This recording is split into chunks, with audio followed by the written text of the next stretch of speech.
150-200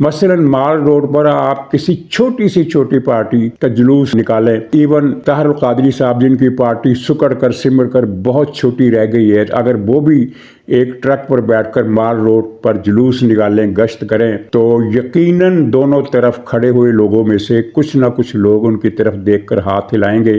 وہ 1000 بھی ہو سکتے ہیں، وہ 2000 بھی ہو سکتے ہیں، وہ 500 بھی ہو سکتے ہیں، لیکن اتنے کم نہیں ہوں گے جتنے سہیل آفریدی کی نصیب میں آئے کہ کہیں بھی پورے شہر میں، یعنی یہ وہ بات ہے جس پر قسم اٹھائی جا سکتی ہے کہ لاہور والوں نے اس کے جلوس کو ایک نظر ڈالنا بھی مناسب نہیں سمجھا۔ یہ صورتحال تھی لاہور کی،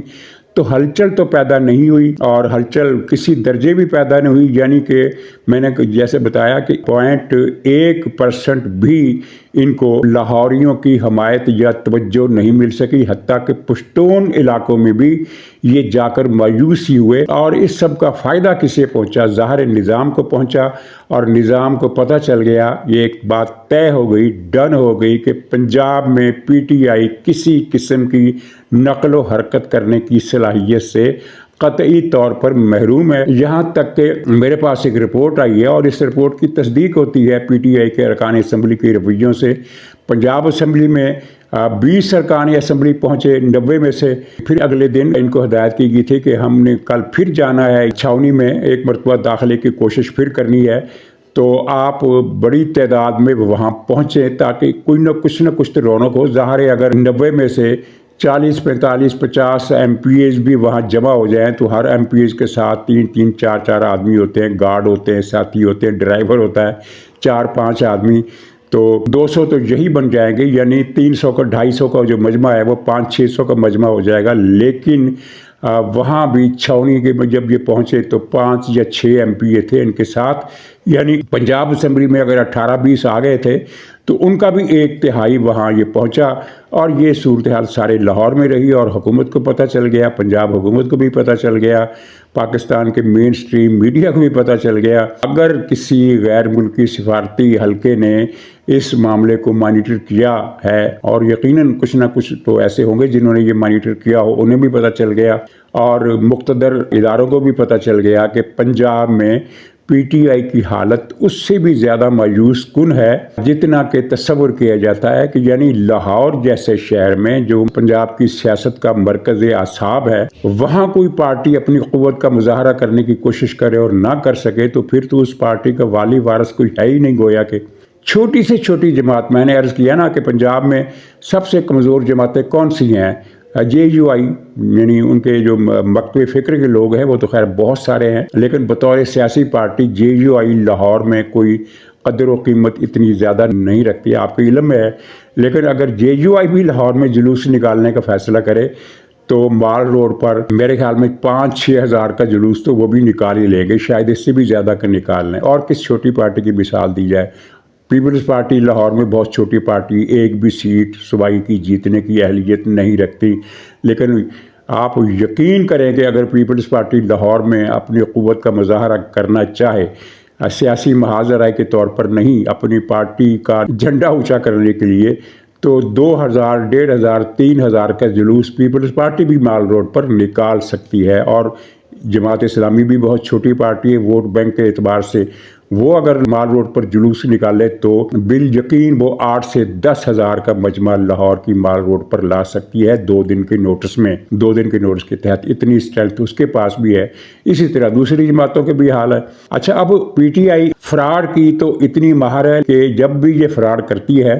تو پتہ چلتا ہے کہ پچھلی مرتبہ جو اس نے فراڈ کیا تھا وہ چھوٹا تھا، اس بار زیادہ ہے۔ مثلا یہ مسلسل انہوں نے سوشل میڈیا پر، خاص طور پر ٹویٹر پر بھرمار کیے رکھی، بڑے بڑے جلوس نکل رہے ہیں لاہور میں، اور وہ جنید اکبر جو ہے اس نے انڈیا کے کسی شہر کا جلوس نکال کر اس میں ہندی کے بینر لکھے ہوئے نظر آ رہے ہیں، پھر بعد میں بیچارے کہ وہ ٹویٹ ڈیلیٹ کرنا پڑی، اس میں ہزاروں کا مجمع دکھایا گیا، اور اس نے لکھا جنید اکبر نے کہ دیکھو لاہور فتح ہو گیا، اور پھر جب اسے بتایا گیا، پتہ چلا، یہ خود ہی پتہ چل گیا ہوگا یا کسی نے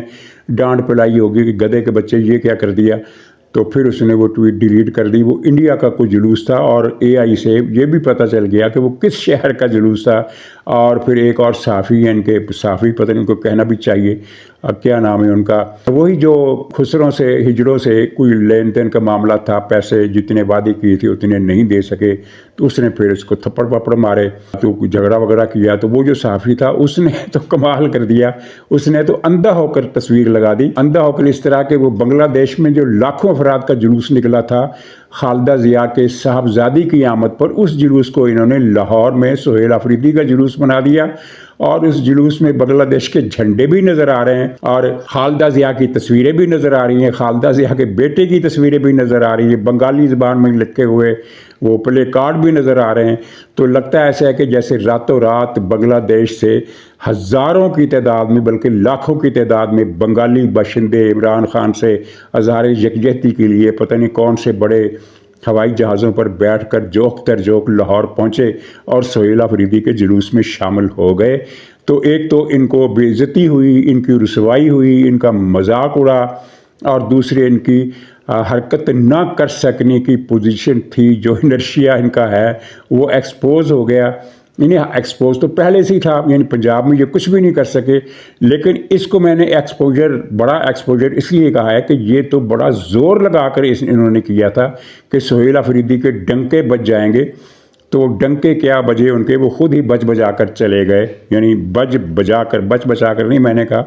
بج بجا کر چلے گئے۔ اور میرا نہیں خیال کہ اب سہیل آفریدی دوبارہ پنجاب کا رخ کرے گا، لیکن اگر کرے گا تو پھر یہی کہا جا سکتا ہے کہ ڈھٹائی کی کوئی حد نہیں ہوتی۔ اچھا، اب کیا P T I M Q M کے انجام کی طرف بڑھ رہی ہے؟ تو یاد آیا میں وہ بھی کر دوں کہ ایم کیو ایم کے سابق رہنما مصطفیٰ کمال نے پریس کانفرنس میں یہ بتایا کہ 15 سال پہلے Imran Farooq M Q M کے جو ایک اہم رہنما تھے، بلکہ مرکزی دماغ سمجھے جاتے تھے عمران فاروق، ان کا قتل لندن میں ہوا تھا۔ تو انہوں نے بتایا کہ یہ الطاف حسین نے قتل کیا، اور پریس کانفرنس میں مصطفیٰ کمال صاحب نے الطاف حسین کو گالیاں بھی دیں، کچھ ایسی گالیاں جو کہ دہرائی نہیں جا سکتی، لیکن وہ ٹی وی پر بہرحال چل گئیں۔ گالیاں دینا تو ہر غلط کام ہے، چاہے نشانہ الطاف حسین جیسا ہی کیوں نہ ہو، گالی دینا سیاست میں بالکل ناجائز ہے، لیکن اس میں ایک پوائنٹ یہ بنتا ہے کہ مصطفیٰ کمال نے یہ گالیاں دی ہیں تو اس برتے پر دی ہیں کہ کراچی میں اب الطاف حسین کے نام لیوا نہیں رہے، اسی کراچی میں جو الطاف حسین کی انگلی کے ایک اشارے پر بند ہو جاتا تھا، اور الطاف حسین کا نام اگر کسی نے سادگی میں لے دیا، یعنی محترم قائد الطاف حسین صاحب کے بجائے صرف الطاف کہہ دیا، تو اسے قتل کر دیا جاتا تھا۔ تو اس کراچی میں اب الطاف حسین کو گالیاں دی جا رہی ہیں پریس کانفرنس میں۔ تو یہ وہ زوال ہے، یہ وہ انجام ہے جو ایم کیو ایم کا ہوا اور الطاف حسین کا ہوا۔ الطاف حسین لندن میں ہے، اور لندن میں اس کے حالات کچھ اچھے نہیں ہیں، مالی معاملات بھی اس کے ٹھیک نہیں ہیں، اور صحت بھی کوئی بہت زیادہ اچھی نہیں ہے۔ یہاں تک کہا جاتا ہے کہ وہ جب کسی کو حکم دیتا ہے اپنے جو بھی اس کے حلقہ وہاں لندن میں ہے یا اس کے جو ملازم ہیں، تو بعض اوقات لوگوں کو سمجھ میں نہیں آتا کہ اس نے کیا حکم دیا، اسے پھر دوسری مرتبہ بولنا پڑتا ہے۔ تو یہ اس کی صورتحال ہے۔ تو اب پاکستان میں یہی لگ رہا ہے، کیونکہ جس طرح ایم کیو ایم نے کراچی پر غنڈہ گردی کا ایک اور ظلم اور بربریت کا ایک راج قائم کیا تھا، اسی قسم کا راج پختونخوا میں ہے۔ جو بھی پی ٹی آئی کے خلاف بولتا ہے، ٹی ٹی پی کے ذریعے، تحریک طالبان کے ذریعے اسے قتل کرا دیا جاتا ہے، لیکن پی ٹی آئی کی جو اصل قوت ہے پختونخوا میں وہ یہی ٹی ٹی پی ہے، اور ٹی ٹی پی کے بارے میں اب جا کر کہیں ہم یقین سے کہہ سکتے ہیں کہ اگلے چند مہینوں میں اس کا خاتمہ ہو جائے گا، یا یہ نہ ہونے کے برابر رہ جائے گی، کیونکہ جو رپورٹیں حکومت کے پاس ہے، ریاست کے پاس ہے، اور پشاور کے باخبر ترین صحافیوں کے پاس ہے، وہ یہ ہے کہ ان کی افرادی قوت ٹی ٹی پی کی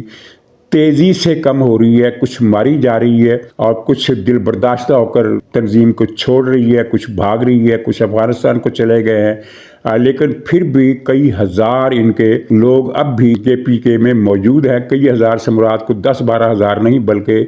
2-2.5 ہزار کے قریب لوگ اب بھی ایکٹیو ہیں، اور باقی جو ہے اس سے پہلے 5-6 ہزار کی تعداد تھی۔ تو باقی اس کا مطلب یہ نہیں ہے کہ باقی 2.5-3 ہزار مارے گئے ہیں، بلکہ یہ ہے کہ ان میں سے کچھ چھوڑ گئے ہیں، کچھ دل برداشتہ ہو گئے ہیں، کچھ غیر فعال ہو گئے ہیں، کچھ افغانستان فرار ہو گئے ہیں۔ تو یہ تنظیم کمزور پڑتی جا رہی ہے، اور شاید یا امید کے ساتھ ہم کہہ سکتے ہیں کہ اگلے چند مہینوں میں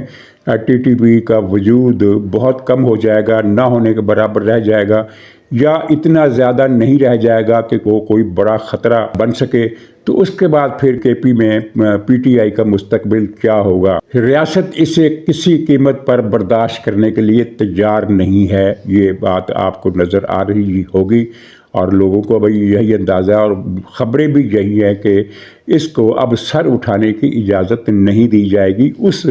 طبقے کو پی ٹی آئی میں، جو شرپسند بھی ہے، جو دہشت گرد بھی ہے، جو پاکستان کا دشمن بھی ہے، جو بھارت سے لائن لیتا ہے، اور جس نے کھلے عام پاکستان کے اندر بیٹھ کر یوٹیوب پر ولا کیے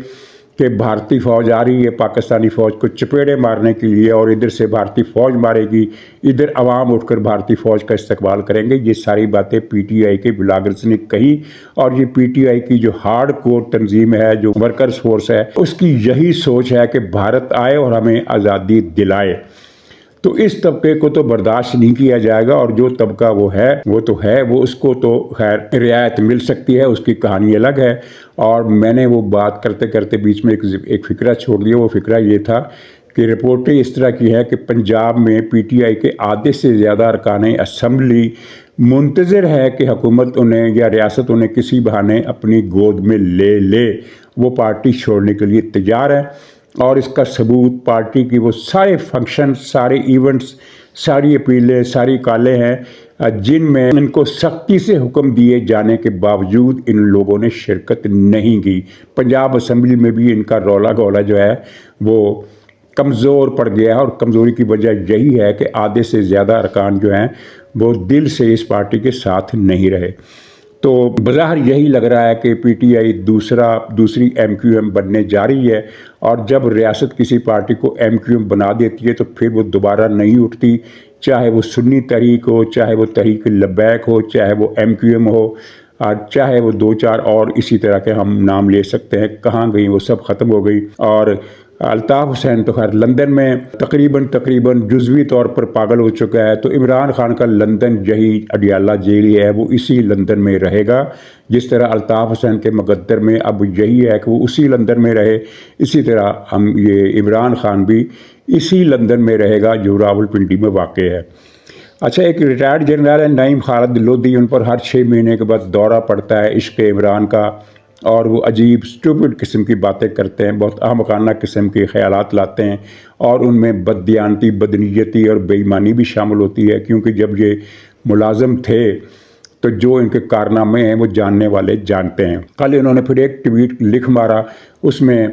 عجیب و غریب قسم کی باتیں کی، مثلاً یہ کہا کہ سیاسی جماعتوں پر پابندی لگا دی جائے 1 سال کے لیے، اور ٹیکنوکریٹ حکومت بنائی جائے۔ ٹیکنوکریٹ حکومت کے بارے میں ایک بلاگ کر چکا ہوں کہ یہ بیمار ذہن کی پیداوار ہے۔ ٹیکنوکریٹ گورنمنٹ تباہی پھیلاتی ہے، جتنی تباہی سیاستدان پھیلاتے ہیں اس سے زیادہ یہ ٹیکنوکریٹ پھیلاتے ہیں، کیونکہ ان کو تو کسی پوچھ گچھ کا ڈر ہی نہیں ہوتا۔ ان کو تو پتہ ہے کہ جب حکومت ہماری ختم ہوگی تو ہم آرام سے اپنے گھروں کو چلے جائیں گے دوسرے ملکوں میں۔ ٹیکنوکریٹ پاکستان میں تو ہوتے نہیں ہیں، پاکستان کے باہر سے ہی لانا پڑتے ہیں۔ اور پھر یہ مطالبہ کیا ہے کہ سیاسی قیدیوں کو رہا کیا جائے۔ کون سے سیاسی قیدی؟ پیپلز پارٹی کا کوئی آدمی قید نہیں ہے، اے این پی کا کوئی آدمی قید نہیں ہے، جماعت اسلامی کا کوئی آدمی قید نہیں ہے، جے یو آئی کا کوئی آدمی قید نہیں ہے، اور اے این پی کا کوئی لیڈر قید نہیں ہے۔ پھر کس سیاسی جماعت کی بات کر رہے ہیں؟ ظاہر ہے کہ وہ پی ٹی آئی کی بات کر رہے ہیں، کہ وہ لوگ جو پی ٹی آئی کے پکڑے گئے ہیں، تو پی ٹی آئی کے لوگ کیوں پکڑے گئے ہیں؟ وہ 9 مئی کے کیس میں پکڑے گئے ہیں، جنہوں نے مسلح افواج کے دفاتر، تنصیبات، عمارات پر حملے کیے، فوجی ہیروز کی مجسموں کی بے حرمتی کی، آگ لگائی، طیارے نظر آتش کر دیے ایئر فورس کے۔ تو ان لوگوں کو یہ خالد نعیم لودھی یا نعیم خالد لودھی جو بھی نام ہے اس پاگل کا، اس ذہنی مریض کا، ان دہشت گردوں کو، ان بھارتی ایجنٹوں کو وہ سیاسی قیدی قرار دے رہا ہے، اور کہہ رہا ہے کہ سیاسی قیدیوں کو رہا کیا جائے۔ اس کے بکواسات پر میں کوئی تفصیل نہیں بتانا چاہتا، صرف حکومت سے یہ اپیل کرنا چاہتا ہوں کہ نعیم خالد لودھی کی ذہنی بیماری تشویشناک ہو گئی ہے۔ اس سے پہلے کہ یہ پوری طرح پاگل ہو کر کپڑے پھاڑ کر سڑکوں پر پتھر مارتا ہو نکل آئے، اس کا خدا کے لیے علاج کرائیں، شیخو پورہ یا چوڑکانہ کے کسی اسپتال میں اسے داخل کریں، اور سارا خرچہ حکومت خود برداشت کرے۔ ناظرین، پچھلے سال پنجاب حکومت نے پینشنروں کی پینشن اور گریجویٹی میں ڈراسٹک کمی کر دی تھی، جس کی وجہ سے یہ خاندان اب بھوکے ننگے ہو کر رہ گئے، ان کے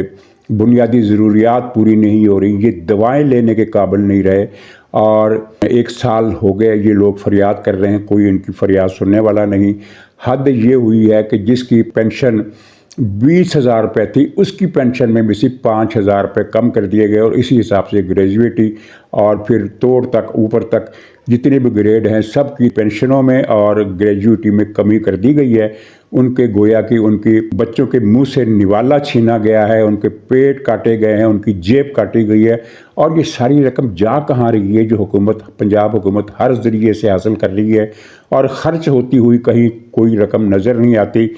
تو مجھے جو بتایا گیا ہے وہ یہ ہے کہ یہ ساری رقم اس لیے ہتھیائی جا رہی ہے کہ پنجاب حکومت نے بہت ساری ٹاسک فورسیں بنا رکھی ہیں، اور ٹاسک فورس کا مطلب آپ سمجھتے ہیں، مجھے بتانے کی ضرورت نہیں۔ جسے بھی ٹاسک فورس کا ممبر یا چیئرمین بناتے ہیں اس کی پھر پانچوں گھی میں اور سر کڑھائی میں ہوتا ہے، سرکاری پروٹوکول، گاڑیاں، اے سی، سینٹرلی ہیٹڈ دفتر، دوسری مراعات، دوسری سہولیات، اور کرنا انہوں نے کیا ہوتا ہے؟ کچھ بھی نہیں کرنا ہوتا۔ یعنی وہ جو کہتے ہیں جو لوگ کچھ نہیں کرتے کمال کرتے ہیں، تو یہ ٹاسک فورسوں میں اسی طرح کے کمالات کرنے والے لوگ بٹھائے جاتے ہیں، جن کو تنخواہیں اور مراعات